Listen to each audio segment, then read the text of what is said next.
আসসালামু আলাইকুম এভরিওয়ান। আশা করি সকলে ভালো আছেন। আজকে আমি নিয়ে এসেছি নতুন একটি রেসিপি। লেয়ার মুরগি দিয়ে আমি আজকে সিমের বিচির রেসিপিটা আপনাদের সাথে শেয়ার করব। প্রথমে আমি ভাজা সিমের বিচিটাকে ৫ ঘন্টা ভিজিয়ে রেখেছি পানির মধ্যে। তারপরে আমি একটা প্রেশার কুকারে আমি সিমের বিচিগুলো দিয়ে দিচ্ছি। সামান্য পরিমাণে হলুদ অ্যাড করে নিচ্ছি। সামান্য পরিমাণে লবণ অ্যাড করে নিচ্ছি। আপনারা আপনাদের স্বাদ মতো দিয়ে দেবেন। সিমের বিচিটা সিদ্ধ হওয়ার জন্য সামান্য পরিমাণে পানি অ্যাড করে দিচ্ছি। তারপর আমি প্রেশার কুকারটা মাঝারি আছে আমি বসিয়ে দিলাম। প্রেসার কুকারটাতে ২ বার ছিঁচি আসলে উঠিয়ে ফেলবেন।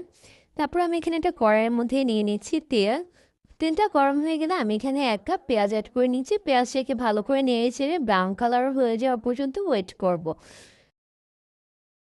তারপর আমি পেঁয়াজের সাথে অ্যাড করে দিচ্ছি ২ চামচ রসুন, ১.৫ চামচ আদা। নেড়ে-চেড়ে ভালো করে একটু ভেজে নেব। তারপর আমি আরও অ্যাড করে দিচ্ছি ১ চামচ গরম মসলা বাটা,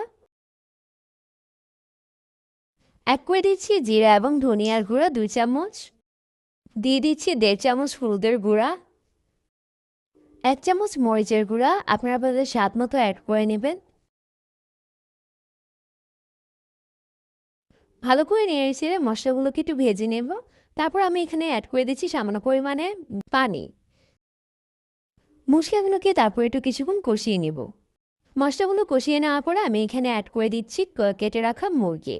মুরগিগুলো অ্যাড করে দেওয়ার পর একটু সামান্য পরিমাণে নেড়ে-চেড়ে নেবেন যাতে মশলার সাথে এটা সম্পূর্ণভাবে মিশে যায়। ঢাকনা দিয়ে ঢেকে মুরগিটাকে কষিয়ে নিব। বারবার উল্টে পাল্টে দিতে হবে যাতে মশলার সাথে ভালো করে মিশে যায়। তারপর আমি অ্যাড করে দিচ্ছি স্বাদ মতো লবণ, ২টা তেজপাতা অ্যাড করে দিয়েছি। তারপরে আমি কেটে রাখা ৬-৭টা কাঁচামরিচ অ্যাড করে দিলাম। নেড়ে-চেড়ে এটাকে আবার ঢাকনা দিয়ে আমি কিছুক্ষণ কষিয়ে নেব।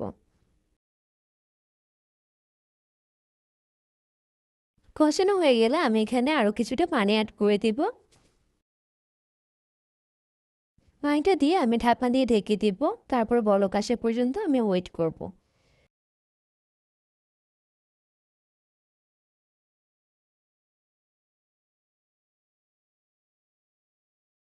বলক আসার পরে আমি আগে থেকে সিদ্ধ করে রাখা সিমের বিচিগুলো এখানে অ্যাড করে দিচ্ছি।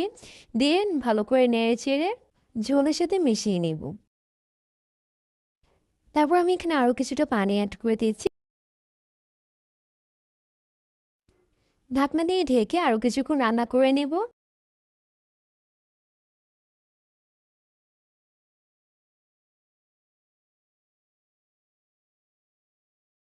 তৈরি হয়ে গেল আমার সিমের বিচি দিয়ে লেয়ার মুরগি রান্না। এটা গরম গরম সার্ভ করে দিবেন, খুবই খেতে মজা লাগে।